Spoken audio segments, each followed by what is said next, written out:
Welcome to the Trade Machine Podcast, Episode 2. We're official. Coming at you after the first round of the NBA Draft. We're actually recording during the second round, so if anything insane happens, it'll be kind of fun to talk about right here live. But last night, Wednesday night, recording this on Thursday, was the first round of the NBA Draft. I'm here with my beautiful co-host, Hunter Sons. Hunter, what's up? And Rich, what's going on, man? Chilling, man. Ready to talk some newbies. Yes, sir. Let's do it. It's the newbies.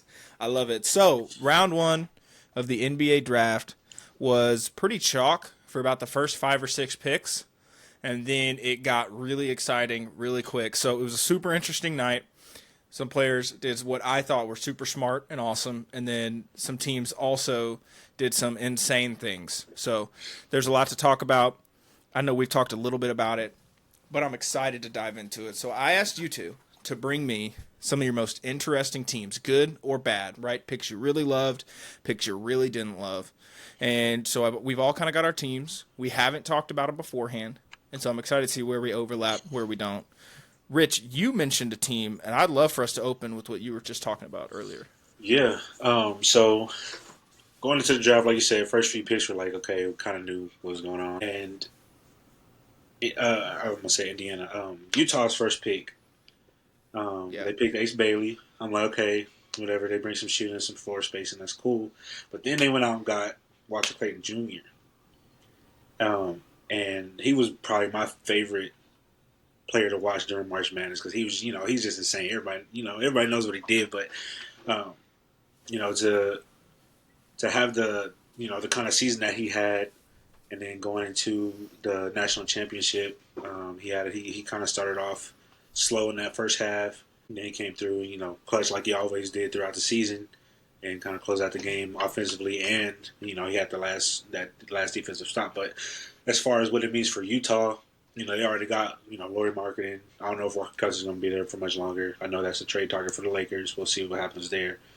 A guy that I liked that they picked up. I forget when he got drafted, but Keontae George, bro, he's got so much talent, and I think he's got a lot of potential. And then bringing in Walter Clayton Jr. and Ace Bailey, that got me really excited about just what that could mean for them in the next few years. Does that mean they're competitive next year? Maybe not. They still got chemistry stuff to figure out. They still got they got to see where people fit, where they fit best, and how they kind of glue this all together, or who's even on the team. But those two picks, man, and like I said, I wasn't excited about the Ace Bailey pick for Utah. I'm just like, okay, worst team in the league. They're just kind of maybe picking best player available. But that Walter Clayton pick kind of made me feel like they got some plans to get some real offense coming out next year. See, there were all these rumors about, all the stuff with Ace Bailey, him not showing up to workouts. He didn't work out with any teams. Then there was the report he doesn't want to go to the Jazz or the Hornets. And it made it pretty clear he was trying to get to the Wizards or the Nets, was like the whole rumor. He wanted to get to the Wizards or the Nets. But I was telling Hunter even earlier in the day, like, I'm a Celtics fan, and I know how Danny Ainge acts as a GM. Yeah. And there was no world where he wasn't taking Ace Bailey. Like, Ace Bailey is a 6'8" shooter. Who knows how tall he is, but he's a big wing. He's a shooter, and he showed a lot of flashes as like this like off-ball shot blocker, like secondary shot blocker. And for me, I look at Ace Bailey, and everybody talks about all the red flags, and I kind of get it. But then it comes down to like he's probably most likely to be Michael Porter Jr. that plays defense. Yeah. And it was almost like that was a knock, but it's like that's an awesome player. And if I could get that kind of player in the top 5 of the draft, I'm taking it every single time, especially with the upside pick of him. And we've seen the way Danny drafts. Like Danny drafted Jaylen Brown at 3 when no one thought Jaylen Brown was going to go 3. He was projected to go 6 or 7. I remember, Rich, we were sitting in the room at New Springs watching the draft, and I wanted Chris Dunn so bad. I wanted Chris Dunn, Jamal Murray, or Buddy Hield, and I was so mad when they took Jaylen Brown, and he's turned out to be the best player in the draft. Yeah. And then the next year they take Jason Tatum, and then just over and over again he takes these big wings, Romeo Langford, Aaron Nesmith. Like, that's the guy that Danny Ainge takes. There was no world he wouldn't take Ace Bailey. And then, like, you were right, Walter Clayton Jr., Like, even if he can't do anything else in the league, he's going to be one of the best shooters in the NBA. Yeah, 40%. I think he, what was it? He averaged like 40% over March Madness, or I don't know if it was the whole season, but March Yeah, bro, Madness. and that was on pull-ups. Yeah, he's crazy, bro. That was from all. He was like taking step shots, and he was shooting 40%. Yeah, So he's insane. I love what the Jazz did. They weren't one of my top teams, but I do really, really like what the Jazz did. Hunter, which team was the most interesting to you on draft night? All of the Nets picks. I mean, Dimmon's just very weird of a pick. Especially I don't know if you saw his stats. at 8. Yeah, his stats for like the last 2 months of college basketball, he's shooting around 30% overall, and he's a guard, so you kind of need the shooting stats from him. Yeah, so the So thing it's with just a big reach. Yegor, he's a huge reach, and the thing that was weird with the Nets is I felt like Yakuchonis was a better point guard if they wanted to just take a point guard, and he fell all the way to 20 to the Heat, which to me says he's going to be awesome because if the Heat draft And they somebody, passed on him twice. yeah, if the Heat draft somebody, I'm sure he's going to be awesome. Tyler Hero, Bam Adebayo, Jaime Jaquez, Nikola Jovic, they're all end up being really good. The Heat just if the Heat draft you, you're probably going to be pretty good. That's just the way it is. That Heat culture, bro. Like he's gonna get in It there. runs Aaron deep. Rodgers not playing no games, bro. He's about to get this body fat off, whatever's left. And Whatever it is. He's gonna be playing top of his game. And so they pass up on Yakuchonis, the Nets do, and Yegor Dimon, who I kind of liked if he was going to be in like the late teens. He's 6'9" point guard, but he can't really dribble well, and he can't shoot, and he's kind of too skinny right now to play defense. And they took him with the top 10 picks. He's probably the best passer in the draft. Yeah, He's an insane passer. He's super smart, really high basketball IQ, but it's almost like a kid that grew too fast and he still doesn't really know how to use his body yeah. in some ways. Like he can't shoot. He doesn't really have a good handle because he's just too big. And I just feel like there were a dozen players that they could have had at 8, or they probably could have got him at 19 too. And they reached for him at 8. It was a weird pick. What do you think about their other picks, Hunter? In the other ones, they took 5 players in the first round. Yeah, the last one I think was pretty good. He was definitely projected to go higher. Danny And that Wolf. gives him a pretty good center. Yeah, that gives him a pretty good center for whatever happens with Claxton as a backup option. Rich, have you watched Danny And then- Wolf? No, I haven't seen him. Bro, he's like a point guard and like a 7-footer's body. Really, It's insane. Yeah. I'm gonna watch this stuff right after. Right after we get off. I'm gonna watch him. Bro, watch him. He has these lefty passes in the lane. He's a shooter. He's a pick and roll ball handler, but he's 6'11". That sounds like the Just NBA. this like weird, lanky looking white dude from Michigan. And he's a baller. He might not be athletic enough to really work in the NBA, but I feel like he's going to be awesome. But he might get tortured on defense. I mean, yeah, might just be start bad. out. Just start out for sure. We'll see what kind of minutes he gets, but I'm all like, Yeah, the Nets just kept taking project picks. yeah, and that's that exactly what I was don't know about if to it's gonna say. work out for them. Like they, eventually, I think something's gonna hit, bro. But I love development of rookies into whatever they're gonna be. You know, sometimes specifically those rookies that people don't really think are gonna, you know, take that leap into superstardom. Not even necessarily superstardom, but just being a star, being a consistent, you know, reliable kind of guy. So I mean, hopefully that works out. I mean, he's got that's kind of the NBA's thing now, is getting these tall guys that can dribble and pass. So if he can develop and, you know, get the right build, he'll be good.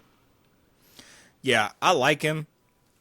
Every other pick that the Nets made, if they would have just picked one of those guys, it would have made sense. But they took like 5 project point guards Yeah. who all have like huge flaws, and who knows if they're going to work out. So one of them could hit. Like the last time we talked about a guy like Yegor Dimon, it was Josh Giddey, and he's turned out to be a pretty good player in the NBA. You know, he's going to get a bag this summer. And that's the perfect Yeah. example of what I mean, you know, talking about just development. Because Josh Giddey, I mean, he wasn't bad when he came out, but, you know, people used to talk a lot of stuff about how, you know, he wasn't efficient in shooting when he was on OKC. And he finally gets a chance to go to the Bulls and kind of be the guy a little bit. And you see, like, this dude got a bag. Like, he actually has a bag. He can score, and he's become a better scorer and a better shooter. But he was supposed to go, just like Dimon, he was supposed to go in like the teens, and they Yeah. took him at 7. OKC did, and everybody kind of flamed OKC, and it turned out to work. Same thing happened with Cam Johnson, because the only thing Cam Johnson could really do was be tall and shoot. And he turned out to be a stud. So sometimes it works out, and maybe a year from now, this dude's a baller, and nobody's going to ever mention that he was picked too early again. Right. But I don't know, man. They could have got him at 19. That was the whole thing for me. My team, when I'm thinking of the draft, I had two big winners. Let me pick one. I'm going to pick the Charlotte Hornets. I loved the Hornets draft. Not only did they get Con Knuppel, who's probably my favorite player. We talked about him on the last pod. I've watched him. He's nice. A baller, bro. He's very like Desmond Bain, Klay Thompson. He might not be that level of shooter, but he's like that kind of guy who's like really good off the ball, but also can hold his own on the ball. Elite shooter, smart defender, even though he's not the most athletic. He's awesome. He's just going to be really good. You put him right in between LaMelo. Right. And, oh gosh, what's his name? I keep wanting to say Brandon Miller. I keep wanting to say Brandon Williams. That's not his name. LaMelo and Brandon Miller. You put him right in between those two guys. He doesn't need the ball. He can play off of them. Perfect player for them. And then they got Liam McNeely, who's also like a 3-and-D stud wing, who I kind of like. And they got him at the end of the first round. And then, we're talking at the top of the second round, they got Zion James, too, who I don't know if you remember watching March Madness for Duke. He did a ton for them. He's a really good defender. He's probably a little klutzy as a ball handler. But, like, they just keep getting a bunch of these guys who can play the 2 through 4. And those are the kind of guys they were missing. Like, they had Miles Bridges, and that's basically it. Yeah. But now they don't have any center. So who knows what they're going to do with center. They traded Mark Williams. Right. To the Suns, obviously. But they turned the Mark Williams trade into Liam McNeely and a future pick, and I think McNeely's going to be a baller. So Fun fact about I love McNeely, Lex hates him Yeah. because she sold her. He sold her parlay. He sold a parlay? Yep. So he's What did he sell? he's on a. I think it might have been like threes or something, or just points or something. I can't even remember. So he's dead to y'all. Yeah, basically. Yeah, that makes sense. Okay, Charlotte, now an F grade on the draft. Solely for Liam McNeely, bro. Right. He released Alex. Yeah. He's dead to the Trade Machine podcast. No, I'm just kidding. That was my biggest. Is there any others that stand out to y'all? Yeah. Go ahead. I think the Hawks and Magic are both pretty good, like 20s picks that they got. You talk about Jace Richardson it. for the Magic? Yeah, him for the Magic and Asa Newell for the Hawks, I think were both pretty good moves for being in the 20s. You get those guys. So let's talk Hawks here in a second, because I want to talk about the Hawks trade with the Pelicans and Derek Queen here in a minute, because that was insane. So let's talk Jace Richardson first. Tell me why you like him on the Magic, Hunter. I don't know too much, but he was like most people's like 10 through 15 range. Yeah. And they got him all the way down at 25. And they don't have that much like draft capital in the future. So Yep. getting a good pick now really helps them out. And I mean, he's got the NBA, sort of credentials with him being his dad being Jason Richardson, Yeah, I was just about to say I didn't know that was his son. who is a bucket, and he plays defense, and he shot 41% from 3. The thing the Magic had none of was shooting. Right. Elite defense, you got 3 really good guys to build around in Franz, Paolo, and Suggs. They had no shooting. And now, with Bain, and I actually think Jace Richardson can also step in and play pretty quickly, they've got 2 real shooters now in the guard rotation, which they had none of before. So I love it for the Magic. They should have got it from KCP, but that was a whole. I mean, I think he had to adopt a role that he really wasn't comfortable with, but he still should have been knocking down the threes. The Ringers player comps for Jace Richardson has Delonte West, so I think Paolo might need to watch out. Make sure he don't bring nobody too important to the Right. to the How'd your practice mama? facility. but- Franz could also take that Jeez. top spot, so Franz might also need to watch out there. Yeah, it could be Franz. Well, Franz's mom's probably in Germany, so I think he's cool. But, Right. who knows? But nowadays, no, I'm just kidding. But so Jace Richardson, I loved it for the Magic. I think the Magic are easily going to be a top 4 team in the East next year. He's wide If open they right want- now, bro. And the Magic are. I loved the Magic last year. The only thing they needed was a guy who can really shoot and be like a secondary playmaker when Paolo or Franz is on the bench. Right. And Desmond Bain showed this year that all the time when John Morant was out, Desmond Bain was the guy with the ball in his hands. And he essentially was playing point guard next to Scottie Pippen Jr., who's more like a defensive point guard. Desmond Bain was running the offense, and they were a playoff team, just a couple games off from the 2 seed. For a large portion of the season, they were the 2 seed. I love the Magic. Jace Richardson's a perfect pick for them to get him at 25, a guy that can shoot like that, and you hope can play defense and handle the ball a little bit, see what he become. But this year, all he needs to do is be an off-ball shooter with this team. And all of a sudden, they've got a real 8-9-man rotation, and they could be a real threat in the playoffs. But I want to talk about the Hawks. Because, yes, the Hawks took Asa Newell, who I really like. He's a Georgia guy.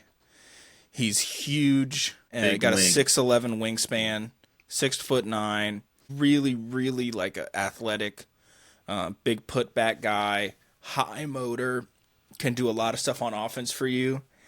He's not really a shooter, shot 29% from 3, but he's a huge wing. He's going to play the 4. Fits really well next to like Jalen Johnson, Zachary Reese-Shea coming off the bench behind those guys. They got Asa Newell, and I want to talk about him, but they also traded back 10 spots to get Asa Newell, and in return got New Orleans' unprotected first-round pick next year. Which at first, when you first look at it and you're not thinking, you think, okay, New Orleans, they traded a first and 23 to get up to get Derek Queen. Derek Queen is a baller. Hunter and I wanted to talk about him last pod because he's one of our favorite players in the draft, and we're going to talk about Derek Queen. But it's not just unprotected. It's the favorable pick out of them and the Bucks, who could also be very bad. Yeah. Exactly. The Pelicans won 20 games last year. They went 20, I think it was 21-61 was their record. And they just gave away their first-round pick next year. It's crazy. That's insane. And they're talking about, like, there's all this stuff with Zion. Who knows if he plays, if they trade him. Shipped off CJ. CJ's gone. They brought in Jordan Poole. Yeah. And I'm just going to say, he hasn't played winning basketball since 2022. Right. Draymond knocked winning basketball right out of him. He really did, bro. He punched the winner right out of Jordan Poole. Crazy. He's going to go in Washington. He's going to take 17 shots a game, and you're going to like it. Now he's going to do the same thing in New Orleans. I don't know if he will. I don't know. And so when you look at New Orleans' roster, it's interesting. But I don't understand what you're doing.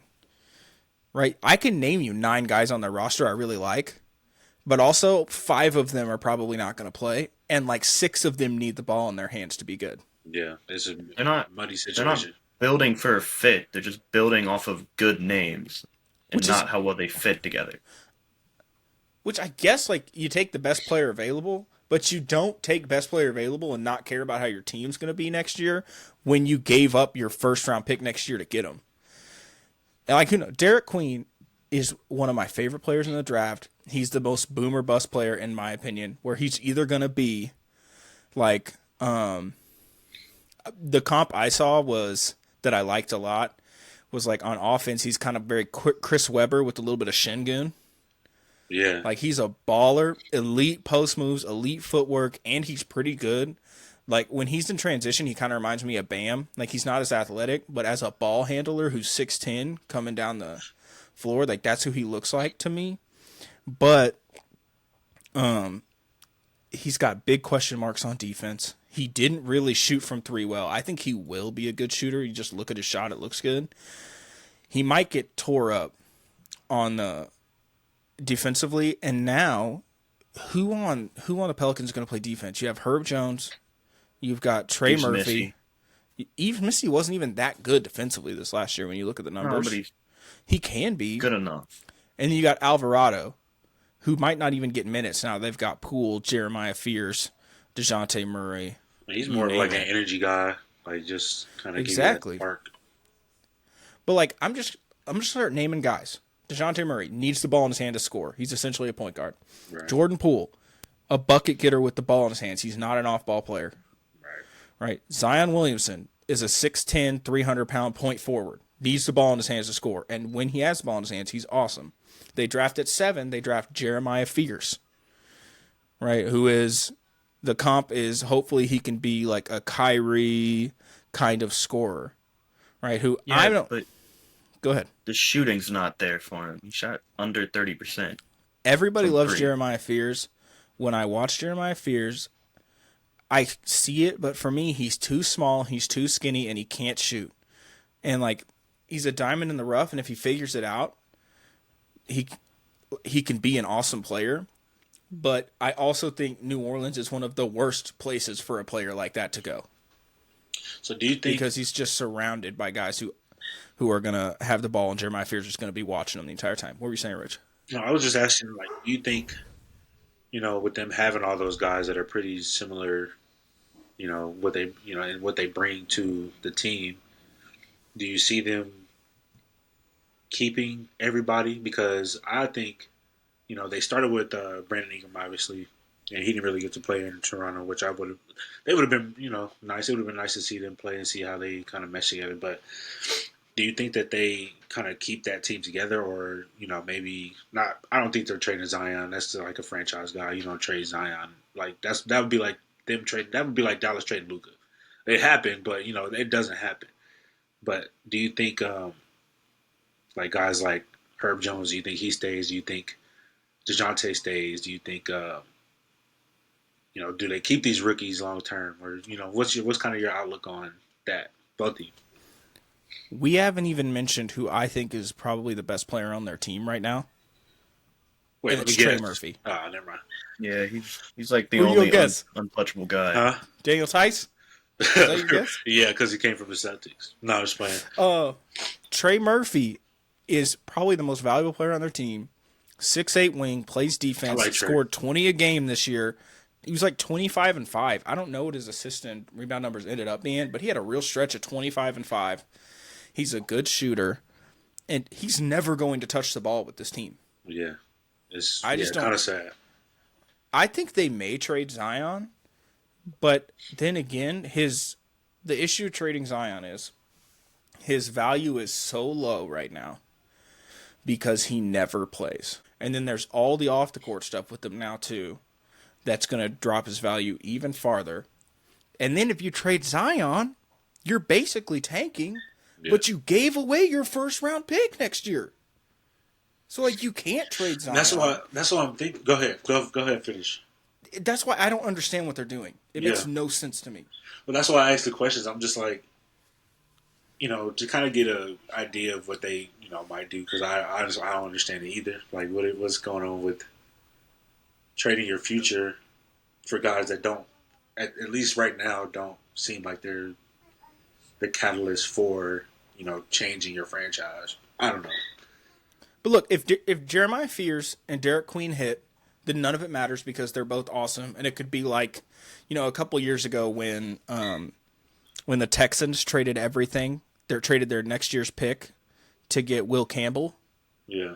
And everybody's like, they're so dumb. Like they're one of the 3 player. worst teams in the league.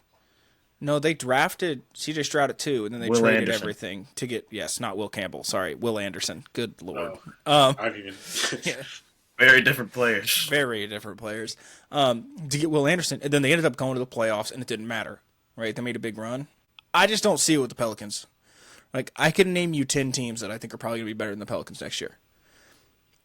Just on paper, Just say you one, see a ton probably. of... Like, but that's the thing. It's like you got OKC, Houston, the Warriors, the Lakers. Dallas, I think, is going to be really good. Minnesota, the Clippers are going to be very good again. Right.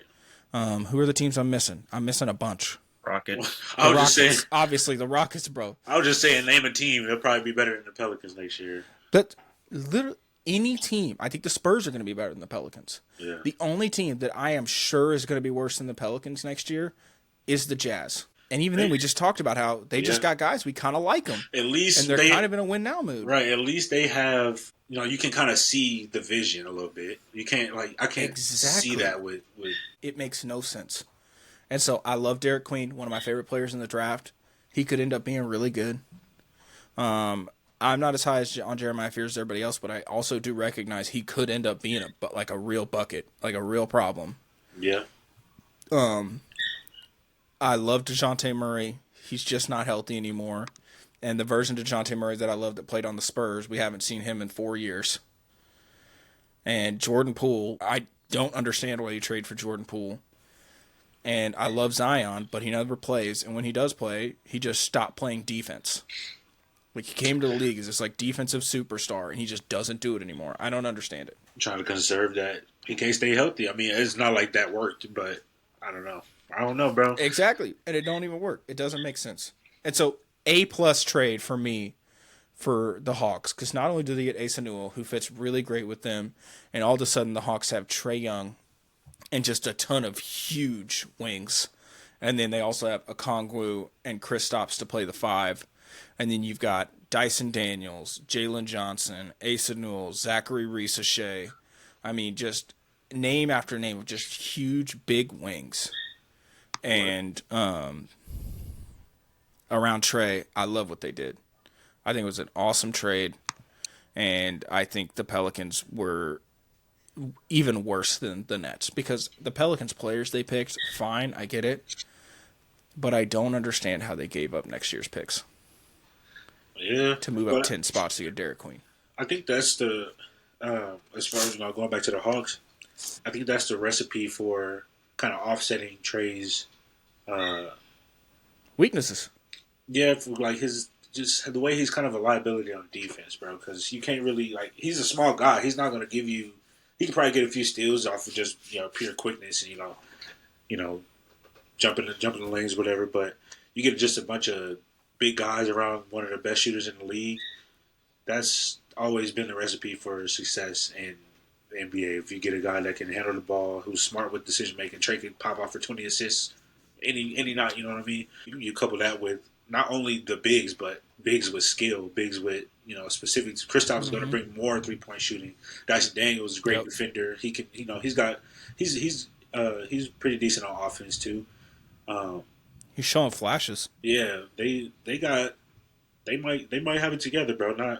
They went on that run. I think they ran into Boston when they were, on their when they had that deep run in the playoffs. But you kind of go back to giving Trey not only he has like 7 Clint Capellas now, so it's like that can shoot. It's like what do you do with that? You know what I mean? Any given just night, surrounded by huge wings and huge bigs. I think it was awesome. Hunter, I agree with you. I think Asa Newell is one of the best picks of the draft. So how do y'all feel? Were you done? Go. Yeah. Okay. Go How do y'all feel about? I did want to because OKC obviously they just won the championship. Yep. And they drafted Sorber. They drafted that center. How do y'all feel? Because I'll tell you how I feel first. So you got Hartenstein and Chet, who showed what they're going to bring. You can come in, do the Twin Towers thing for a little bit, but eventually Hartenstein has got to go to the bench because he's kind of getting torched on defense. So do you think he could bring enough for them to possibly repeat? Because it honestly got me like, I'm not an OKC fan. I'm not like they won. I want them to.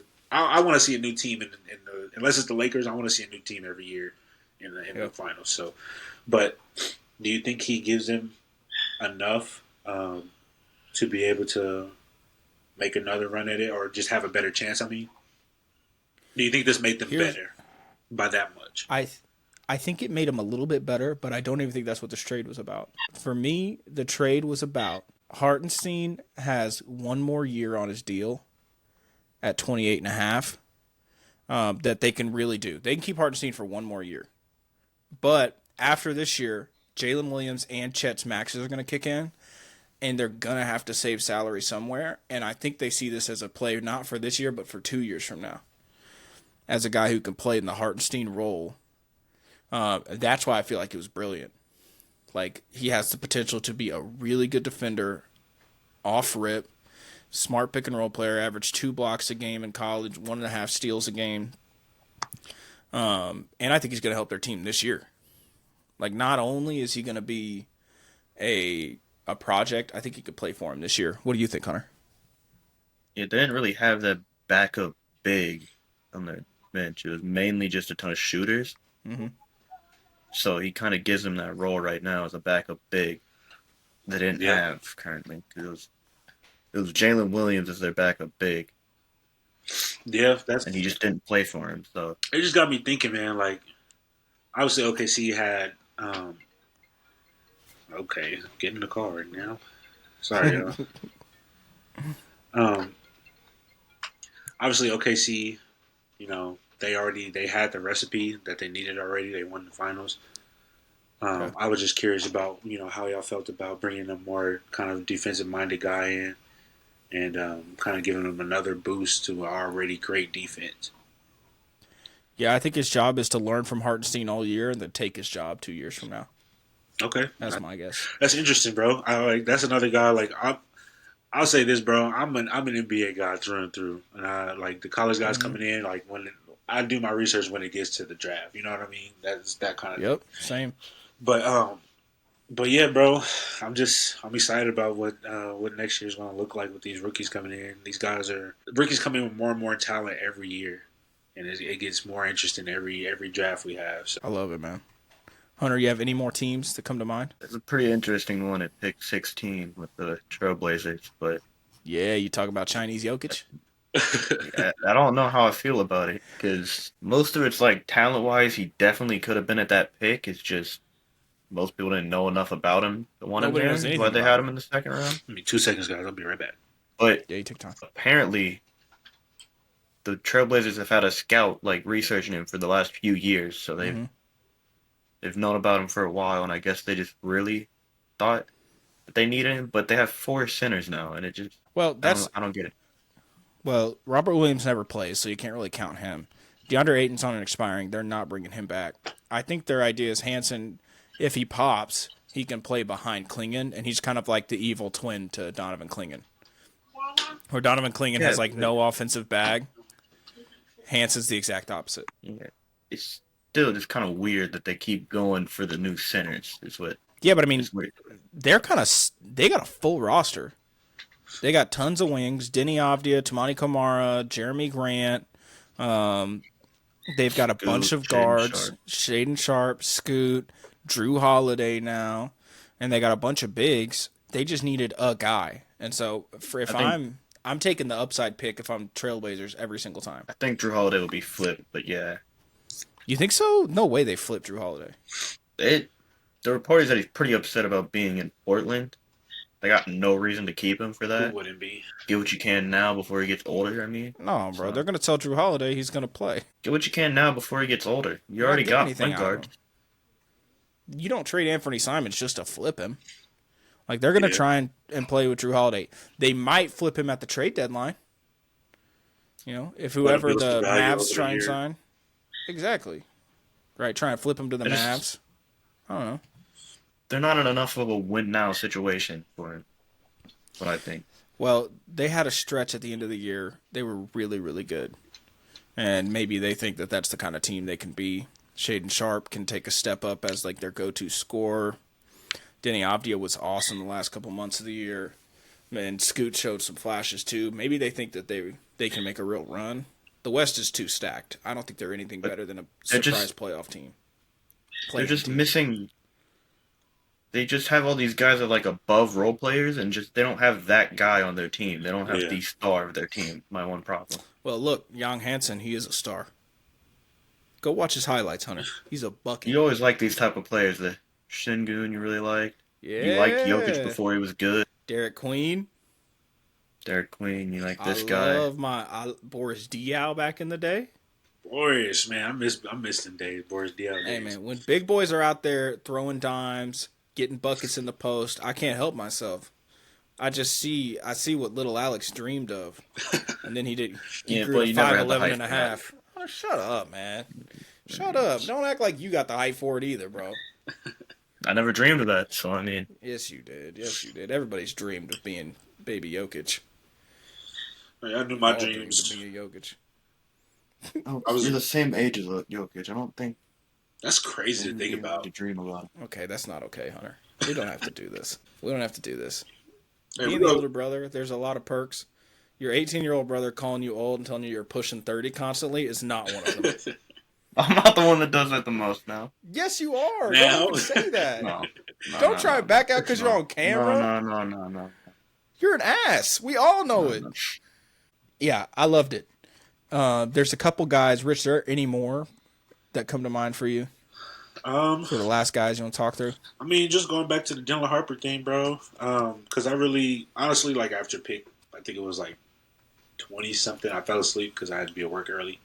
Bro, it was late, yeah. But no, man. Going back to those top guys, this is an endorsement for the player, but also just the person. But VJ Edgecombe, and Yeah. actually, bro, let me. So I'm about to say his name all wrong, but Kaman Maluach. How do you say his name? Common Malawach, yeah. Kaman Maluach. He actually, that was another guy that got really emotional at the draft. I always love those moments, bro. Like NBA, NFL. I just love, when these guys, show that emotion, all that hard work paying off. But him going to the Suns, which at first, because it was Houston's pick initially. I imagined him with Houston. I'm like, man, that'd be nasty if he could go to somewhere like Houston and play competitive basketball coming out like off the rip. But even in Phoenix, bro, like we were just talking about them last episode getting a big, and he was as I was watching Colin Knebel's highlights, a lot of his highlights were lobs to Kaman. To Malawach, bro, who is he's only been playing basketball for 5 years. Yeah, and that's the crazy part, bro. Like he started when he was 13, and for him to, I mean, obviously the height helps, but we're not just going to say he's good because he has height, because we've seen a lot of guys come in and not, But yeah, bro, playing with somebody like Zizic, bro. But coming to playing with somebody like Devin Booker, who is going to draw a lot of attention and be able to get you the ball just based off the gravity that he pulls. That's going to be exciting to watch and see what comes of that. And playing alongside Mark Williams, I'm not sure how much time they'll get together on the floor, but it's going to be it'll be exciting, bro. That was one pick that got me really excited to see how he fits with the team. I like Malawach. I think it's weird that they drafted him and simultaneously traded for Mark Williams at the same time. Yeah, I did too. If you can't tell the future, but I really do think if you would have told the Suns that Liam McNeely was going to be there at 29, that they could get Malawach and McNeely, they probably wouldn't have done the trade. Yeah, but they shored up their centers. They got a starting center this year because they need to be good because they don't have their own pick. Yeah, and they got Malawach, who can be like a real stud pick and roll guy with Devin Booker, maybe Jalen Green if they keep him. right. Yeah, my favorite guy in the draft was Colin Murray Boyles. He ended up in Toronto.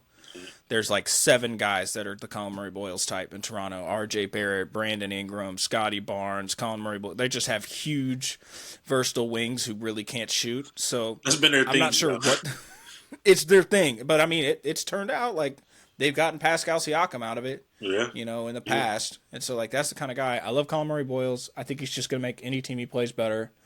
Him, Cedric Coward, who ended up in Memphis, perfect fit for Memphis. Yeah, I thought so too. He's the exact kind of player they need, 3-and-D guy, and it's really awesome when you see a guy go from D3 to a lottery pick. Yeah. That's just special stuff. Very. And so he's 40% three-point shooter, good rebounder. Honestly, seems better with the ball in his hands than I expected out of a guy that's a senior coming out of the draft. He just looks like an NBA player, right? 6'8", huge. He's 6'5". He's 6'5", 6'6", but like huge shoulders. His shot looks great. Going to be an elite defender. I think he's a 3-and-D player off rip right next to Jalen Wells. And really, really compliments Jaren Jackson and John Morant. I think he's got the personality to play with, alongside Ja too, because it's somebody that brings that. It's almost like Houston, because Houston is almost like the villains of the NBA. They come in like they're so but Memphis has kind of like obviously with Ja, all his off court stuff, and then just the swag he brings to the court, bro. I think it'll work out well. I really do. as Cedric Coward, he's like the ultimate, like everybody loves him, Right. like high character guy. He fits in perfect with a team like that, Yeah. where he's going to be an A+ like locker room presence immediately. And then you mentioned Dylan Harper, but them getting Carter Bryant at 14 was nuts. There were a lot of people that had Carter Bryant going in the top 7 of the draft, Yeah. and he's just like exactly what you want in a 3-and-D guy. He didn't do much, and my only concern was he's not really ever going to be able to do much with the ball in his hands. Like, eventually you want him to be able to, like, you know, Aaron Neesmith's role, which is if you get the ball in your hands, you're either going to shoot or you're going to drive the closeout, and you need to be good enough to make a pass if you're not going to finish at the rim.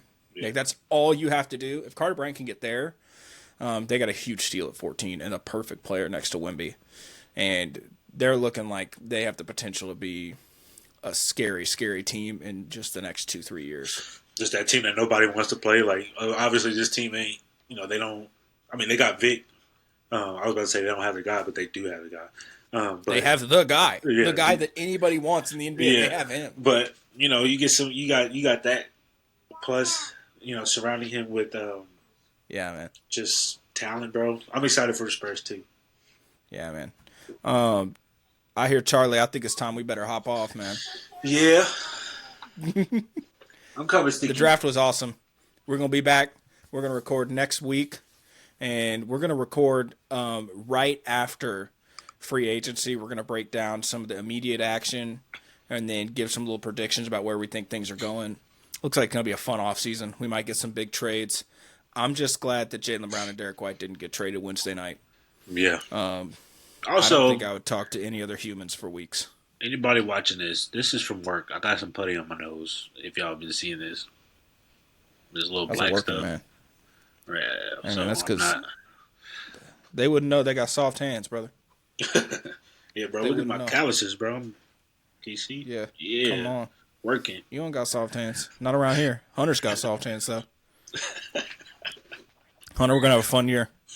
The Trade Machine Podcast, at Trade Machine Pod on socials. Find us on TikTok, Twitter, all that fun stuff. Yeah. It's going to be a fun offseason, man. Let's get after it. Later, y'all. Deuces.